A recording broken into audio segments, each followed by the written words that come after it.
നമസ്കാരം.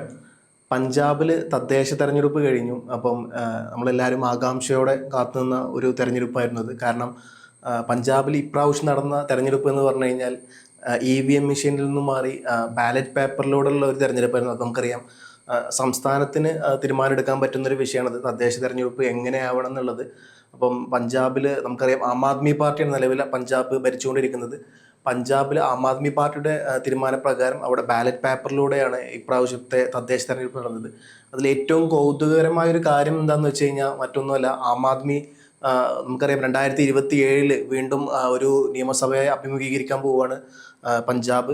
അപ്പോൾ ആ സമയത്താണ് ഇത്തരത്തിലുള്ള ഒരു തെരഞ്ഞെടുപ്പാണ് നടക്കുന്നത്. ഒരു സെമി ഫൈനൽ, നിയമസഭാ തെരഞ്ഞെടുപ്പിന് മുമ്പുള്ള സെമി ഫൈനൽ എന്നാണ് എല്ലാവരും തദ്ദേശ തെരഞ്ഞെടുപ്പിന് പറയാറുള്ളത്. അപ്പോൾ അങ്ങനത്തെ ഒരു തെരഞ്ഞെടുപ്പിൽ ആം ആദ്മി പാർട്ടി, അരവിന്ദ് കെജ്രിവാളിൻ്റെ പാർട്ടി ഒരു പെട്ടെന്ന് 2014 കയറി വന്നൊരു പാർട്ടിയാണ്. 2013 അന്ന ഹസാരുടെ ഇന്ത്യ അഗെയിൻസ്റ്റ് ടു കറപ്ഷൻ മൂവ്മെന്റിലൂടെ കയറി വന്ന് പിന്നീട് അങ്ങോട്ട് വലിയ തരത്തിൽ ഡൽഹി പിടിച്ച് കീഴടക്കുന്നു. ആദ്യമായി ഷീലാ ദീക്ഷിതിന്റെ കൂടെ ഒരു താൽക്കാലിക സർക്കാർ ആകുന്നു. ഒരു വർഷം തികയുന്നതിന് മുമ്പ് ആ സർക്കാർ നിലം പരിശാകുന്നു. വീണ്ടും ആം ആദ്മി ഒറ്റക്ക് അവിടെ ഡൽഹിയിൽ മത്സരിക്കാൻ വരുന്നു.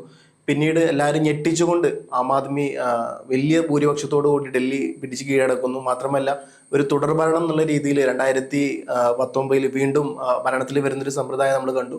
ഇങ്ങനെയൊക്കെ ആയിരുന്നപ്പോൾ പോലും നമുക്കറിയാം BJP 2014 ആം ആദ്മി വരുമ്പം ആം ആദ്മിയുടെ ഒരു ഐഡിയോളജി അല്ലെങ്കിൽ അവരുടെ ഒരു സ്ലോഗൻ എന്ന് പറഞ്ഞു കഴിഞ്ഞാൽ Modi for India, Delhi for Kejriwal എന്നായിരുന്നു. ആ ഒരു ഐഡിയോളജി വെച്ച് മുമ്പോട്ട് പോയ ഒരു പ്രസ്ഥാനമായിരുന്നു ആം ആദ്മി എന്ന് പറഞ്ഞു കഴിഞ്ഞാൽ. പിൽക്കാലത്ത് പിന്നീട് BJPയുടെ ഹിന്ദുത്വ രാഷ്ട്രീയം അതേപടി പകർത്താൻ കഴിയുന്ന, അതോടൊപ്പം തന്നെ മൈനോറിറ്റി ന്യൂനപക്ഷ വിഭാഗങ്ങളുടെ ഐഡിയോളജി കീപ്പ് ചെയ്യാൻ പറ്റുന്ന ഒരു പാർട്ടി എന്നുള്ള നിലക്ക് ഡൽഹിയിലെ പല മുസ്ലിം വിഭാഗത്തിന്റെ വോട്ടും ഹിന്ദു വിഭാഗത്തിന്റെ വോട്ടും കൺസോളിഡേറ്റ് ചെയ്യാൻ ആം ആദ്മിക്ക് പറ്റുന്നു എന്നുള്ളൊരു വ്യവസ്ഥ വന്നു കഴിഞ്ഞപ്പം BJPക്ക് പിന്നീട് മനസ്സിലായി, ഇനി ഈ പാർട്ടി വളർന്നു കഴിഞ്ഞാൽ അത് BJPക്ക് വലിയ തരത്തിലുള്ള പ്രശ്നമാവുന്നുള്ളതും. പിന്നീട് അങ്ങോട്ട് BJP നേരിട്ട് ആം ആദ്മിനെ തകർക്കാൻ വേണ്ടിയിട്ടുള്ള, അല്ലെങ്കിൽ ആം ആദ്മി BJP പോരാട്ടത്തിന്റെ ഒരു നേർക്കാഴ്ചയാണ് ലോകം എന്നല്ല നമ്മുടെ രാഷ്ട്രീയ ഇന്ത്യ മൊത്തം കണ്ടത്. അങ്ങനെ വരുമ്പോഴാണ് ഈ തെരഞ്ഞെടുപ്പ് നടക്കുന്നതും. അപ്പം ഈ ഒരു തെരഞ്ഞെടുപ്പിൽ ഏറ്റവും പ്രധാനപ്പെട്ട ഒരു കാര്യം എന്ന് പറഞ്ഞാൽ മൊത്തം തദ്ദേശ തെരഞ്ഞെടുപ്പിൽ മൊത്തം 1977 വാർഡുകളിലോട്ടാണ് മൊത്തം മത്സരം നടന്നത്. അതിൽ ഏകദേശം 8 മുനിസിപ്പൽ കോർപ്പറേഷനും അതേപോലെ തന്നെ 75 മുനിസിപ്പൽ കൗൺസിലും അതേപോലെ തന്നെ ഏകദേശം 19ഓളം നഗർ പഞ്ചായത്തുകളും വരുന്ന ഒരു ഇതിലോട്ടാണ് മത്സരം നടന്നത്. അതിൽ തന്നെ ഈ ആം ആദ്മി പാർട്ടി 954 വാർഡുകൾ പിടിച്ചെടുത്ത് ഏറ്റവും വലിയ ഘടകകക്ഷിയായി അല്ലെങ്കിൽ ഏറ്റവും വലിയ പാർട്ടിയായി ആം ആദ്മി മാറി എന്നുള്ളതാണ് അതിൽ ഏറ്റവും വലിയ ഒരു അത്ഭുതം. രണ്ടാമത്തെ കാര്യം, സെക്കൻഡ് അവിടെ വന്നത് BJP പോലും അല്ല, രണ്ടാം സ്ഥാനത്ത് അവിടെ എത്തിയത് കോൺഗ്രസ് ആയിരുന്നു. 393 സീറ്റോളം നേടി കോൺഗ്രസ് രണ്ടാം സ്ഥാനത്തും. പിന്നീട് അകാലിദൾ 192 സീറ്റ്, BJP 172 സീറ്റ്, മറ്റ് സ്വതന്ത്രർ 251 സീറ്റ്. ഇത്തരത്തിലുള്ള വലിയ തരത്തിലുള്ള ഒരു മാറ്റമാണ് അവിടെ എന്താ പറയുക മൊത്തം കാണാൻ പറ്റുന്നത്. പ്രതിപക്ഷമായിട്ട് പോലും അവിടെ നിലവിലുള്ളത് ഇപ്പം കോൺഗ്രസ് ആണ്. ഇത് മാത്രമല്ല, കോൺഗ്രസിനെ സംബന്ധിച്ചിടത്തോളം കോൺഗ്രസ് പരാതിപ്പെടുന്ന മറ്റൊരു പ്രധാനപ്പെട്ട കാര്യം എന്താണെന്ന് വെച്ച് കഴിഞ്ഞാൽ ആം ആദ്മി അല്ലെങ്കിൽ കേജ്രിവാൾ കൂടിയിട്ട് എല്ലാ ബൂത്തുകളും ഹൈജാക്ക് ചെയ്യുന്ന ഒരു രീതിയിലോട്ടാണ് തെരഞ്ഞെടുപ്പ് പോയത് എന്നുള്ള തലത്തിലുള്ള അതിരൂക്ഷമായ വിമർശനം കോൺഗ്രസിന്റെ ഭാഗത്ത് നിന്ന് ഉണ്ടാകുന്നുണ്ട്. മറുവശത്ത് BJPയും സമാനമായ കാര്യങ്ങൾ തന്നെയാണ് മുമ്പോട്ട് വെക്കുന്നത്. അകാലിദളിലാണെങ്കിൽ തന്നെ വലിയ മാറ്റങ്ങളൊന്നുമില്ല. ഇത്തരത്തിലാണ് അവിടുത്തെ പോക്ക്. നമുക്കറിയാം പഞ്ചാബിൽ ആം ആദ്മിയെ സംബന്ധിച്ചിടത്തോളം ആകെ ഉണ്ടാകുന്ന ഒരു തുറുപ്പ് ചീട്ട് ഇന്ത്യയിൽ ഈ പറഞ്ഞ പോലെ 2014 അന്ന ഹസാരുടെ ഇന്ത്യ അഗെയിൻസ്റ്റ് കറപ്ഷൻ മൂവ്മെന്റിലൂടെ കടന്നു വന്ന് പിന്നീട് ഡൽഹിയും പിന്നീട് പഞ്ചാബും പിന്നീട് അങ്ങോട്ട് പോയി കഴിഞ്ഞാൽ ഒരുപക്ഷെ ഹരിയാനയിൽ കോൺഗ്രസ് തോൽക്കാനുള്ള പ്രധാനപ്പെട്ട ഒരു കാരണം എന്ന് പറഞ്ഞു കഴിഞ്ഞാൽ അന്ന് ആം ആദ്മി ഏകദേശം തുടക്കത്തിൽ 9ഓളം സീറ്റുകൾ മത്സരിക്കാൻ വേണ്ടി ചോദിക്കുന്നു. പിന്നീട് അത് കോൺഗ്രസ് കൊടുക്കില്ല എന്നുള്ള വാശിയിൽ നിൽക്കുന്നു. അവസാനം 4 സീറ്റിലോട്ട് ആം ആദ്മി ചുരുക്കി ചോദിക്കുന്നു, എന്നിട്ടും കൊടുക്കാത്തൊരവസ്ഥയിലോട്ട് വരുന്നു.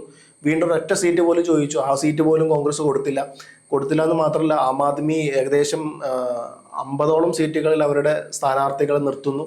ആം ആദ്മി എവിടെയും വിജയിച്ചില്ല. എന്നിരുന്നാൽ പോലും ഏകദേശം കോൺഗ്രസ് എവിടെയൊക്കെ തോറ്റോ ആ തോറ്റ സ്ഥലത്തെല്ലാം ഭൂരിപക്ഷം എന്ന് പറഞ്ഞു കഴിഞ്ഞാൽ ഏകദേശം 1000-നും 1500-നും ഇടയിലുള്ള ചെറിയ ഭൂരിപക്ഷത്തിലുള്ള വോട്ടുകളൊക്കെ ആയിരുന്നു. അപ്പം ഇത്തരത്തിൽ എന്താ പറയുക ഇന്ത്യ മുന്നണിയുടെ ഒരു ഭാഗമായിരുന്ന ആം ആദ്മി പിന്നീട് ആ ഒരു ഹരിയാന തെരഞ്ഞെടുപ്പോട് കൂടി ഇന്ത്യ മുന്നണി വിടുന്ന ഒരു ഘട്ടം കണ്ടത്. അത് മാത്രമല്ല നമുക്കറിയാം 2024 മദ്യനയ അഴിമതി കേസുമായി ബന്ധപ്പെട്ട് അരവിന്ദ് കെജ്രിവാളിനെയും സിസോദിയയും എല്ലാം ജയിലിലിടുന്ന ഒരു കാഴ്ച നമ്മൾ കണ്ടത്. പിന്നീട് അവസാന തെരഞ്ഞെടുപ്പിന്റെ അവസാന ലാപ്പിലാണ് കെജ്രിവാളിന് ക്യാമ്പയിനിങ്ങിൽ പോലും ഇറങ്ങാൻ പറ്റിയത്. എന്നിരുന്നാൽ പോലും വലിയ തരത്തിലുള്ള ഇന്ത്യ മുന്നണിയുടെ ഭാഗമായിരുന്നു അന്ന് ആം ആദ്മി എന്നുണ്ടെങ്കിൽ പോലും പ്രത്യേകിച്ച് മാറ്റമൊന്നും ഡൽഹിയിൽ ഉണ്ടായിരുന്നില്ല. ഡൽഹിയിലെ ജനങ്ങൾ ലോക്സഭയിലോട്ട് വരുമ്പോൾ BJP-യിലോട്ടും നിയമസഭയിലോട്ട് വരുമ്പം അത് ആം ആദ്മിക്കും വേണ്ടി വോട്ട് ചെയ്യുന്ന ഒരു പ്രത്യേകതരം പ്രക്രിയ നമുക്ക് അവിടെ കാണാൻ പറ്റുക. അപ്പം ഇത്തരത്തിൽ വലിയ ഇന്ത്യ മുന്നണിയുടെ മാറ്റമായിട്ട് പോലും ആം ആദ്മിയെ സംബന്ധിച്ചിടത്തോളം വലിയ മാറ്റങ്ങളൊന്നും പാർട്ടിക്ക് കൊണ്ടുവരാൻ പറ്റിയില്ല എന്നുള്ളതാണ്. അതുകൊണ്ടാണ് പിന്നീട് കോൺഗ്രസ് നേതാവായിട്ട് രാഹുൽ ഗാന്ധിയായിട്ടുള്ള പലതരത്തിലുള്ള അഭിപ്രായ വ്യത്യാസങ്ങളും അസ്വാരസ്യങ്ങളും പാർട്ടി മുന്നണി വിടുന്നതിലോട്ട് നയിച്ചു. അത്തരത്തിൽ മാത്രമല്ല പിന്നീട് ബംഗാൾ തെരഞ്ഞെടുപ്പിൽ പോലും മമതാ ബാനർജിക്ക് ക്യാമ്പയിനിങ്ങിന് വേണ്ടി കേജ്രിവാളും മറ്റ് പല ഇന്ത്യ മുന്നണി നേതാക്കന്മാർ പോകുന്നതൊക്കെ നമ്മൾ കണ്ടതായിരുന്നു. അപ്പം ഇത്തരത്തിൽ ഒരു വശത്ത് ഇന്ത്യ മുന്നണി തകർന്ന് തരിപ്പണമാകുന്നു, മറുവശത്ത് ഒറ്റയ്ക്ക് പഞ്ചാബ് പോലെയുള്ള ഒരു തെരഞ്ഞെടുപ്പ് ആം ആദ്മി ഒറ്റയ്ക്ക് കൈപ്പിടിയിൽ ഒതുക്കുന്നു എന്നുള്ളതാണ്. 2027 നിയമസഭാ തെരഞ്ഞെടുപ്പിന്റെ റിഹേഴ്സലാണ്. എന്നിരുന്നാൽ പോലും ആം ആദ്മിയെ സംബന്ധിച്ചിടത്തോളം വലിയ തരത്തിലുള്ള ഒരു വോട്ട് ഷെയർ ഇപ്പോൾ കിട്ടിയിട്ടുണ്ട്. പിന്നെ ഡൽഹിയിലെ കാര്യം വരികയാണെങ്കിൽ ഡൽഹിയിലും ഈ പറഞ്ഞ പോലെ കേജ്രിവാൾ തോറ്റു എന്നുള്ളത് സത്യമാണ്, നമുക്ക് ആർക്കും അത് ഒഴിവാക്കാൻ പറ്റില്ല. പക്ഷേ കേജ്രിവാളിനെ സംബന്ധിച്ചിടത്തോളം ആ ഒരു വോട്ട് ശതമാനത്തിന്റെ ഏകദേശം 4% അടുത്തുള്ള വോട്ട് ഷെയറേ ഉള്ളൂ, വ്യത്യാസമേ ഉള്ളൂ BJP-യും അതുപോലെ ആം ആദ്മിയും തമ്മിൽ.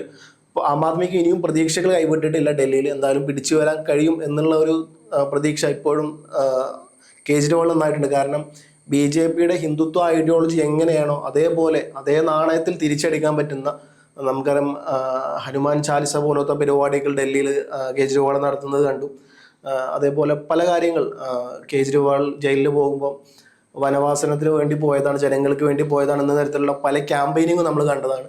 അപ്പം ഇത്തരത്തിൽ ഒരു പരിധി വിട്ട് പിന്നീട് അങ്ങോട്ട് നടന്ന എന്താ പറയുക ഗുജറാത്ത് തെരഞ്ഞെടുപ്പിൽ പോയിട്ട് ആം ആദ്മി നേതാവ് കേജ്രിവാൾ പറഞ്ഞൊരു കാര്യം, മോദിയിൽ ഞാൻ ജയിച്ചു കഴിഞ്ഞാൽ മോദിയിൽ നോട്ടിൽ നമ്മുടെ ഇന്ത്യൻ നോട്ടിൽ നിന്ന് മഹാത്മാഗാന്ധിയെ മാറ്റി അവിടെ പല മറ്റ് ഹിന്ദു നേതാക്കളുടെ ഫോട്ടോ കൊണ്ടുവരുന്നുള്ള തരത്തിലോട്ട്, അങ്ങനെ കൊണ്ടുവരാൻ വെല്ലുവിളി ഏറ്റെടുക്കാൻ നരേന്ദ്രമോദിക്ക് ചങ്കൂറ്റമുണ്ടോ ധൈര്യമുണ്ടോ എന്നുള്ള തരത്തിലടക്കം ഒരു പടി മുമ്പിൽ കടന്നു കണ്ട് കേജ്രിവാൾ ചോദിച്ചാൽ നമ്മളെല്ലാവരും കണ്ടതാണ്. അപ്പം ഇത്തരത്തിൽ എന്താ പറയുക മോദിക്ക് അല്ലെങ്കിൽ BJP-ക്ക് അതേ നാണയത്തിൽ തിരിച്ചടി കൊടുക്കാൻ പറ്റുന്ന ഒരു നേതാവാണ് കേജ്രിവാൾ. അപ്പം ആ കേജ്രിവാൾ തൻ്റെ പ്രതാപകാലം നഷ്ടപ്പെട്ടു എന്ന് പറയുന്ന എല്ലാവരോടും, പ്രത്യേകിച്ച് ഇന്ത്യ മുന്നണിയിലെ പല നേതാക്കന്മാരോടും, ഇല്ല നഷ്ടപ്പെട്ടിട്ടില്ല, ഇനിയും ഒരു അവസരം തനിക്കുണ്ട്, അത് പിന്നെ പഞ്ചാബിലൂടെ കാണിച്ചു കൊടുക്കും എന്നുള്ള തരത്തിലാണ്. പക്ഷേ നിയമസഭ വരുമ്പം ഇനി എങ്ങനെയായിരിക്കും എന്നുള്ളത് അറിയില്ല. എന്തായാലും ഒരു കാര്യം ഉറപ്പാണ്, കർഷക സമരം അടക്കം മോദി ഇതുവരെ ഭരിച്ച മോദി ഒരിക്കലും ടേൺ എടുത്തിട്ടില്ല. ഏറ്റവും ആദ്യം മോദിക്ക് ഒരു ടേൺ എടുക്കേണ്ടി വന്നിട്ടുണ്ടെങ്കിൽ അത് കർഷക സമരവുമായി ബന്ധപ്പെട്ട ഫാർമേഴ്സ് ലോയുമായി ബന്ധപ്പെട്ട ഒരൊറ്റ കാര്യത്തിലായിരുന്നു. അപ്പം അങ്ങനെ കാര്യങ്ങളെല്ലാം വെച്ച് നോക്കുമ്പം ഇപ്പോഴും കർഷകരുടെ നല്ലൊരു ശതമാനം വോട്ട് BJP-ക്ക് എതിരാണ് പഞ്ചാബിൽ ഈ പറഞ്ഞ പോലെ കർഷക സമരത്തിന്റെ ഒരു ഇമ്പാക്റ്റ് ഇപ്പോഴും നടന്നുകൊണ്ടിരിക്കുന്നുണ്ട് എന്നുള്ളതാണ്. മാത്രമല്ല കർഷകർ നല്ലൊരു ശതമാനം സപ്പോർട്ട് ചെയ്യുന്നത് കോൺഗ്രസിനെ പോലുമല്ല, അത് ആം ആദ്മിയാണ് എന്നുള്ളതാണ് ഈ ഒരു തെരഞ്ഞെടുപ്പിന്റെ മറ്റൊരു വലിയ പ്രത്യേകത.